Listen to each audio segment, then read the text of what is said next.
Consideremos esta instancia como un primer paso solamente, y no como algo que clausura en lo absoluto la discusión que realmente creo que recién comienza. Hay muchos aspectos de lo que hemos escuchado hoy día en la jornada del rellenando.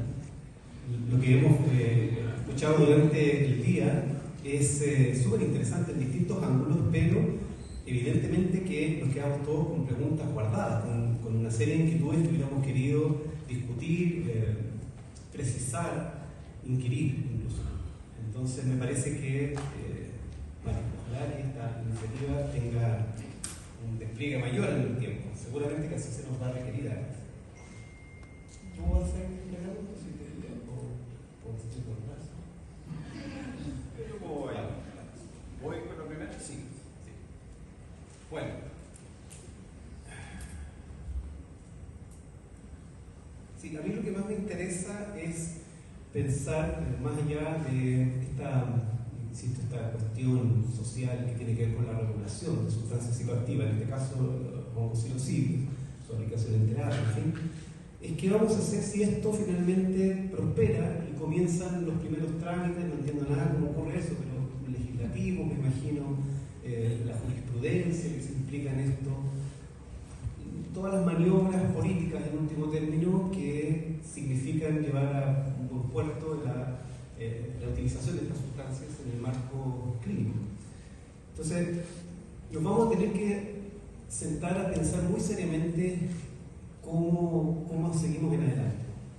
Se ha hablado acá de la investigación, de la necesidad de formación de terapeutas, y es eso de lo que yo querría enfocarme hoy día. ¿Qué significa formar un psicoterapeuta psicodélico?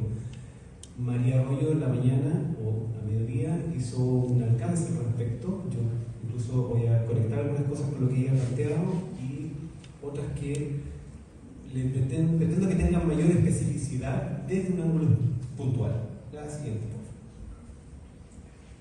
Entonces, a mí me parece que hay dos grandes preguntas que no son las únicas ni las mejores, pero son muy pertinentes. ¿Cuál es la idoneidad de un psicoterapeuta psicodélico? Que ahí ya hay una cuestión con el término, porque un psicoterapeuta psicodélico no hace otro tipo de psicoterapia, solamente psicoterapia psicodélica, usa sustancias. ¿En qué medida? ¿Solo microdosis, solo macrodosis? ¿Cuál de todas las muchas sustancias que existen? La mesodosis, de lo que poco hemos hablado acá, una dosificación muy interesante, pero un terapeuta puede ser perfectamente especialista en DMT, por ejemplo, por experiencia, por formación, y no tener gran conocimiento en el campo del uso del LSD, por ejemplo, o del cannabis. No se condice una cosa con la otra. El hecho de que utilicemos una sustancia no significa que sepamos utilizar otra, y el tema de las medidas, en fin. Eso es una cosa. Y segundo, más específicamente respecto de lo que nos convoca hoy día, ¿qué pasa con la justificación, o mejor incluso habría dicho la fundamentación? ¿Por qué? Porque usar drogas puede ser útil en psicoterapia. ¿En qué sentido? ¿De qué manera? Por supuesto que no puedo agotar en los 12 minutos que me confirieron para esto una respuesta a ello, pero a ver si puedo balbucear algunas directrices. Siguiente, por favor.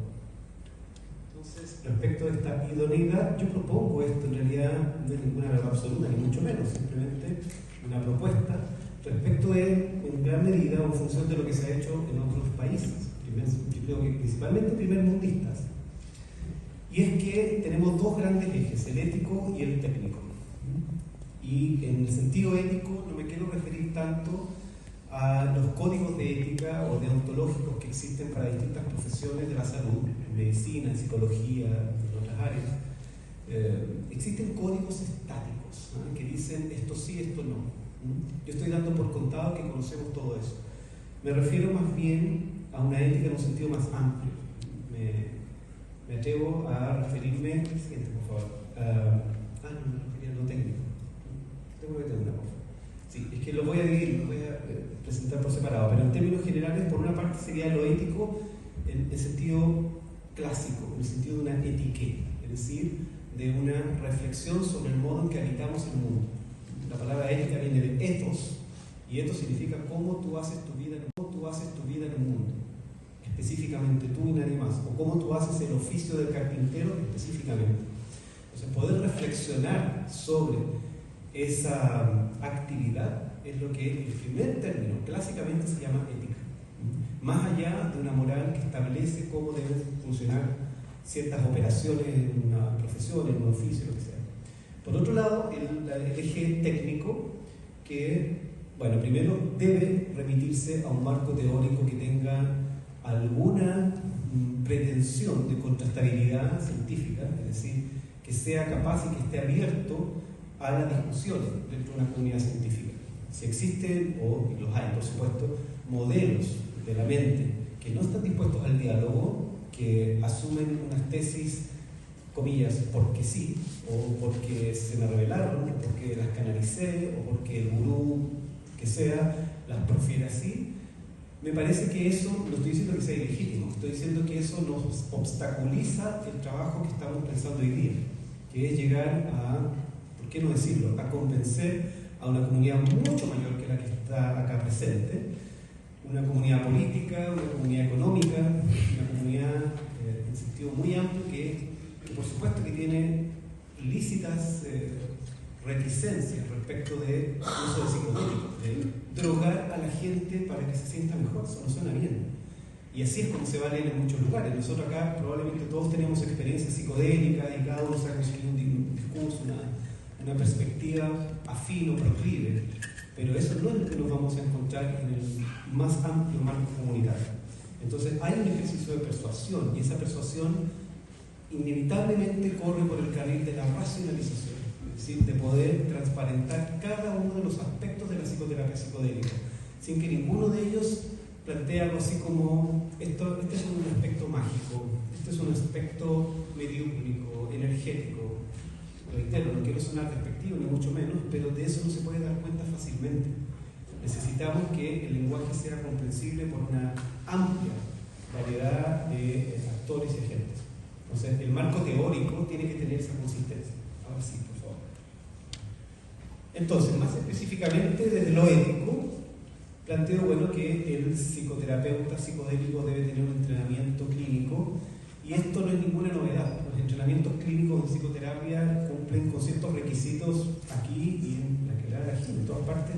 Básicamente, lo que Freud hace 100 años nos adelantó, o lo que llamó el trípode de la formación terapéutica. Y es que todo terapeuta debe pasar por una instrucción teórica del modelo que subtiende las operaciones que va a realizar, debe pasar por terapia didáctica, es decir, si no hay una alarma personal por la cual hacer terapia, sino al menos tiene que hacer un trabajo exploratorio. Y en tercer punto, debe ser supervisado por terapeutas con mayor experiencia en sus operaciones. Cuando se trata de psicoterapia convencional, bueno, detrás del espejo, en supervisión desfasada en el tiempo, por medio de reportes, de alguna manera, lo que en psicoanálisis llamamos el control. Es decir, no puedo trabajar a solas. Los terapeutas no podemos ser personas que, comillas, nos mandamos solos y hacemos lo que queremos en nuestros espacios privados. Tenemos que exponer nuestro trabajo de nuevo. Eso va a tener que ver con la regulación. Que seamos capaces de decir, esto es lo que hago, desde aquí trabajo, estos son mis presupuestos, que no tienen que ser perfectos, pero tienen que ser explícitos. Entonces, por una parte eso, el trípode. Bueno, el segundo punto, el entrenamiento, digo, tenía que tener una formación, una terapia formativa, que si me piden un número, porque esto es algo muy rudimentario, pero es importantísimo, no menos de un año. No menos de un año en asistencia a terapia. Y eso cualquier colega acá va a decir, y eso es poco. Sabemos que una formación terapéutica, me refiero didáctico-terapéutica, no toma menos de 2 o 3 años, pero estoy pidiendo un mínimo de un año. Año laboral de 10 meses, son 40 sesiones. Es una propuesta, pero ¿no es cierto?, bastante convencional, está muy acertado esto de que el terapeuta en formación pasa por terapia. Y en tercer punto, lo que decía, la supervisión clínica. Y aquí, fíjense, estoy refiriéndome a la formación de un psicoterapeuta así, a secas, pero estoy haciendo o proponiendo la traslación o la extrapolación de esta lógica a la psicoterapia psicodélica, es decir, la misma cosa. Y aquí se vuelve bastante más problemática porque no hay una teoría unificada de la experiencia psicodélica. Tenemos el tremendo edificio que ha construido Grof y su escuela, pero solamente una perspectiva. Echamos mucho de menos a los psicólogos, echamos mucho de menos a los psicoanalistas hablando de esto, que se quedaron en la generación anterior, en los años 50, 60, respecto de la experiencia psicodélica, la escuela de Fontana en Argentina, que les recomiendo mucho conocer a quienes tienen orientación psicodinámica, y desde el cognitivismo y desde la propuesta más humanista, más sistémica, en fin. Necesitamos supervisión, necesitamos que esto, insisto, participe de una comunidad. Siguiente. Voy a tratar de ir rápido, sé que es un poco largo. Respecto de la técnica, el entrenamiento tradicionalmente implica, por una parte, revisión académica de una teoría de la mente. Y esto es algo en lo que yo encarecidamente encaría el tiempo, que es cuál es la teoría de la mente que me asiste cuando utilizo psicodélicos con pacientes de manera individual o grupal. ¿Cuál es la concepción que tengo del aparato psíquico? No es una cosa menor. Si yo me concentro exclusivamente en la técnica, que está muy bien, en los cuidados, en la ocupación así bien pormenorizada del setting, de la integración, está muy bien, pero todo eso responde a una concepción de la mente. Y eso es algo que sigue en discusión, que no tenemos cerrado en psicología ni en filosofía, y que es algo que al menos el psicoterapeuta, tenemos mi propuesta, debiera de ser capaz de problematizar. No de cerrar en lo absoluto. Ninguna teoría psicológica ha logrado dar con la piedra filosofal psicológica. Eso estamos clarísimos con eso, pero que podamos referirnos a la cuestión psíquica. Es un problema abierto. Eso por una parte. Decía, lo de la contratación lo dije anteriormente, y claro, muy importante, la dirección del tratamiento. Eso es otra cosa que también este psicoterapeuta debe tener una doctrina. ¿Por qué? Esta palabra podría generar anticuerpos, pero ¿por qué una doctrina? Porque de nuevo se trata de algo que estamos heurísticamente saliendo al paso en la construcción diaria de qué es un tratamiento óptimo de psicoterapia. Seguimos preguntándonos, lamentablemente no existe tanta investigación sobre eficacia en psicoterapia. Segundo, ¿de qué psicoterapia estamos hablando? Que es una pregunta que me hubiera gustado que inaugurara las jornadas. Cuando hablamos de psicoterapia asistida con psicodélicos, ¿cuál psicoterapia? Las psicoterapias tienen apellidos, no existe una psicoterapia genérica. Por supuesto que los psicólogos de a diario que atendemos, nadie nos pregunta usted qué orientación es, pero nos encantaría, ¿no?, que nos preguntaran ustedes dónde trabajan, cuál es su modelo, cuáles son sus preceptos. No lo hacen, pero nosotros tenemos que tenerlo muy claro. Nosotros tenemos que saber desde dónde estamos actuando. Y bueno, una estrategia de vinculación intersubjetiva. En el psicoanálisis tenemos la transferencia, la hemos estudiado por 150 años. ¿Qué significa la vinculación inconsciente con el paciente, con el sujeto que habla? Pero en la psicoterapia gestáltica, en la psicoterapia borgiana, incluso hoy día en DBT existe una fuerte inclinación a considerar el vínculo intersubjetivo con el paciente preponderante. Ya todas las evidencias apuntan ahí, pero tenemos que seguir pensando, eso no está agotado. No porque sepamos que ahí pasa algo importante significa que lo hemos entendido.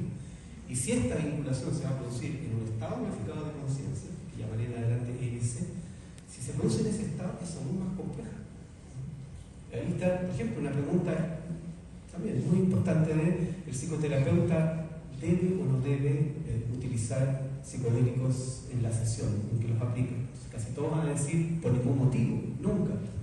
No es algo cerrado, no es algo absolutamente cerrado. Yo me inclino absolutamente en mi práctica por no utilizarlo, pero no creo que sea, insisto, esto responde a la ética y las preguntas que tenemos que hacer.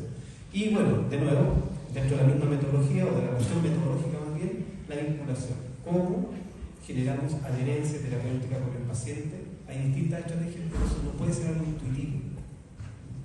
Estoy hablando, fíjense, estudiantes de psicología que pueden haber acá, estoy hablando de pasos de la psicoterapia. No es intuitivo, es algo técnico, ¿no? Hay pasos que se dan específicamente para generar ese compromiso, esa alianza que por un lado es consciente, el paciente llega a la hora, paga sus sesiones, habla lo que tiene, y otra cosa es lo inconsciente, otra cosa muy distinta que puede ir incluso en una dirección contraria. Siguiente. Bueno, paso a la siguiente pregunta que justifica la psilocibina. Hay un montón de evidencia, todo esto que colegas han presentado durante la jornada, que es bastante elocuente. Yo creo que definitivamente eso es uno de los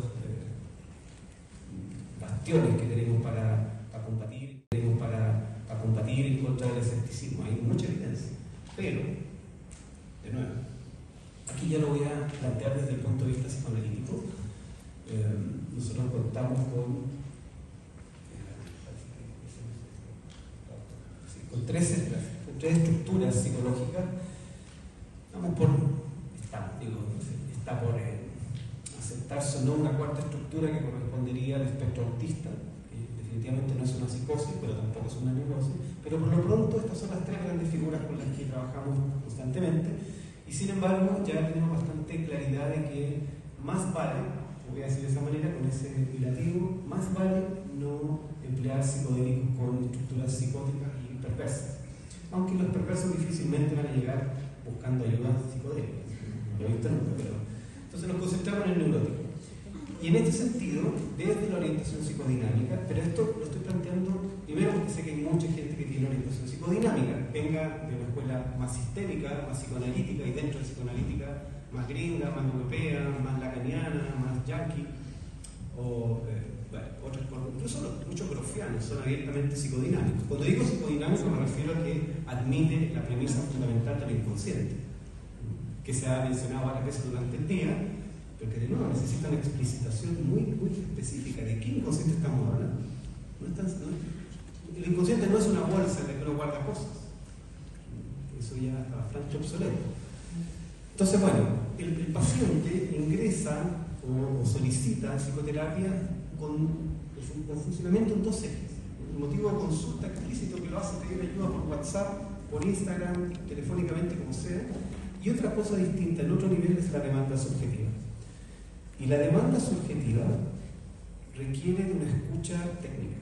Y ahí es donde yo pongo una alerta respecto de muchas personas, lo voy a denunciar abiertamente, que están realizando operaciones psicodélicas en todo el país y que no tienen las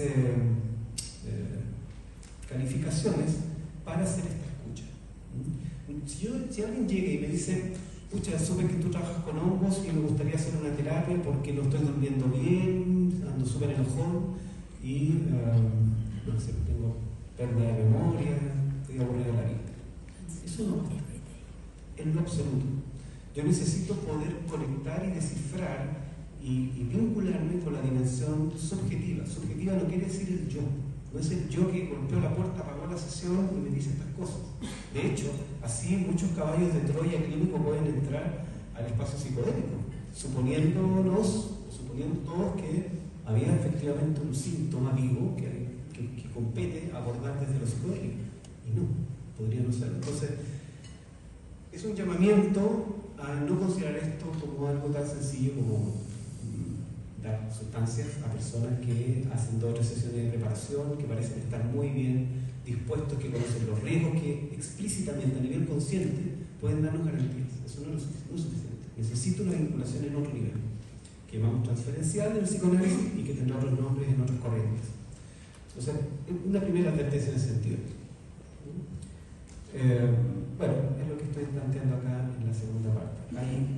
Hay que poder acceder a ese otro orden del impulso. Siguiente. Entonces, todos sabemos entonces que hay una lógica, un trayecto mínimo que, hasta donde entiendo, puedo equivocarme, que Stanley Grof, quien lo define contundentemente, que es la necesidad de pasar por un dispositivo que considere set, setting e integración, lo que podríamos llamar 1, 2, 3. ¿Sí? Una preparación, la operación misma y luego el desarrollo de una sesión al menos o varias sesiones en las cuales vamos a procesar los hallazgos, los descubrimientos, las ocurrencias, los insights, en fin, a veces se le llama reset, setting, reset. Y Desde lo psicodinámico nosotros entendemos entonces que habrían las siguientes variables. Por una parte, digo, si hace un momento motivo de consulta, explícito, yoico, el yo dice algo, ahí viene la sospecha del analista, y por otro lado la demanda subjetiva que tendrá que verificar o no. Eso es lo que llamamos en psicoanálisis la evaluación, no la evaluación, tengo que servir de aval de esa demanda subjetiva si es que realmente la hay o no. Y si es o no pertinente respecto del uso de psicodélicos, si se justifica el ingreso en una dimensión tan compleja como la de los estados modificados de conciencia. Pero eso es lo que en realidad define el conflicto neurótico que hace ingresar a una persona en terapia. Esta suerte de choque, bueno, Spaltung, como decía Freud, entre lo yoico y lo inconsciente. Estoy esquematizando de manera casi boba, pero para mí entender. El terapeuta psicodélico entonces va a ser el mediador de la experiencia, en este caso, desde este enfoque, a través de la transferencia. La transferencia es la vinculación inconsciente entre paciente y terapeuta.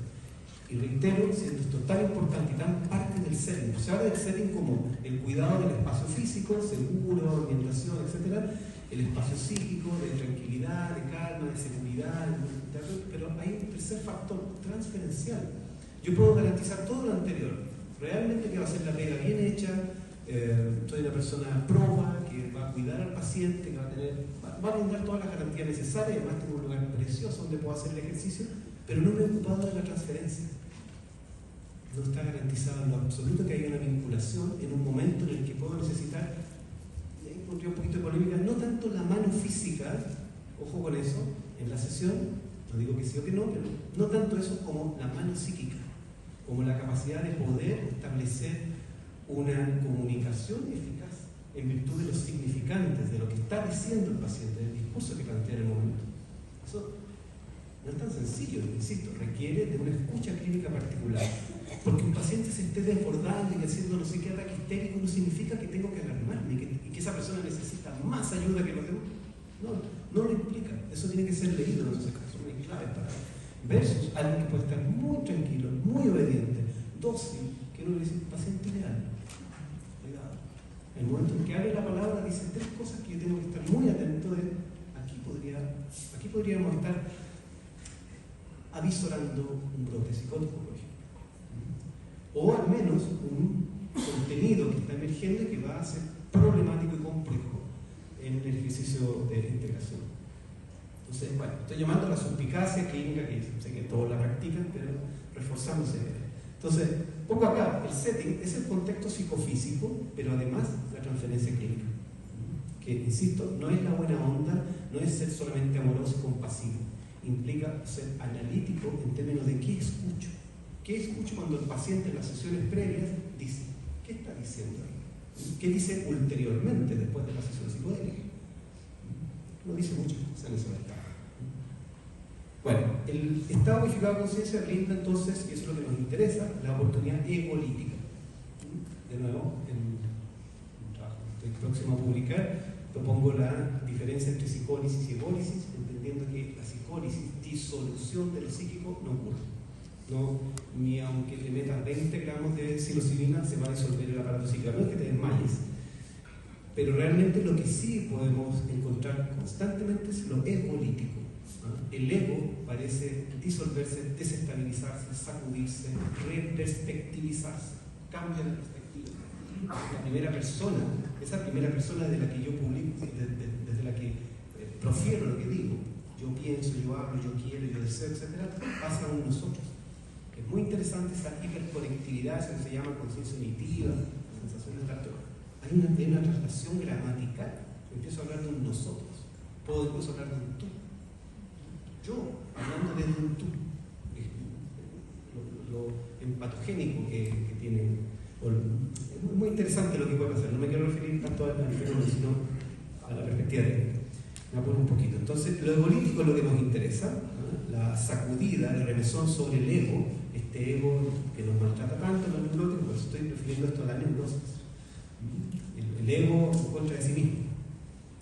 Y que en la experiencia podamos propiciar, mediante nuestras intervenciones, la relativización de la perspectiva del ego respecto de sí mismo. Ese sí mismo, si quieren lo leen en lógica norteamericana, de psicología del yo, es el inconsciente. ¿Qué estoy entendiendo que soy yo, más allá del trauma, más allá de mi fantasma, más allá de mis defensas neuróticas? Que alguien hablaba delante hace un ratito atrás de la esencia, del núcleo. Ya, eso se nos ha perdido de vista porque estamos demasiado volcados al exterior, volcados al otro, y en la experiencia psicolítica, mejor dicho, egolítica, psicodélica, puede haber un retorno a esa fase. Bueno, siguiente, por favor. Mediante en este movimiento que nos permite la red neuronal por defecto, en esta especie de desestabilización que se produce en el efecto psicodélico, el ego se disuelve, se desestabiliza y entonces podemos tener una experiencia egolítica, que no es otra cosa que dejar de lado nuestro egoísmo, nuestra perspectiva de ser el centro del universo constantemente, lo que en psicoanálisis llamamos narcisismo. El narcisismo resquebrajado, dando la oportunidad momentánea, porque se va a volver a activar inmediatamente, conoce perfectamente el territorio, así que va a tomárselo nuevo rápidamente, pero hay un momento de constatación. Esa constatación, insisto, para terminar, es aquello de lo que el psicoterapeuta psicodélico tiene que poder hacerse cargo. Si se dan cuenta, de lo que estoy hablando en definitiva es de que es un psicoterapeuta, en este caso psicoanalítico, el apellido que quieran, calificado para hacer esa operación, más que para la administración de una sustancia. ¿Qué hace a nivel comunicacional, verbal, intersubjetivo con el paciente? Eso es lo que nos interesa en psicoterapia psicodélica, eso es lo que da resultados, más allá del uso de la sustancia propiamente. Eso es. Sí, que simplemente, bueno, recuperar el concepto lacaniano a esta altura de la hiperasociatividad, que permite que en algún momento, cuando uno habla tanta tontera en el diván y habla, de pronto dice algo de altísima relevancia, cuando nos permitimos esta hiperasociatividad, que es posible en el estado modificado de conciencia inducido por psicodélicos. Eso es muy interesante para los psicoanalistas. Abrir esa puerta de hiperasociación, en la cual puede aparecer la palabra clave. Eso es lo que estamos buscando. Muchas gracias.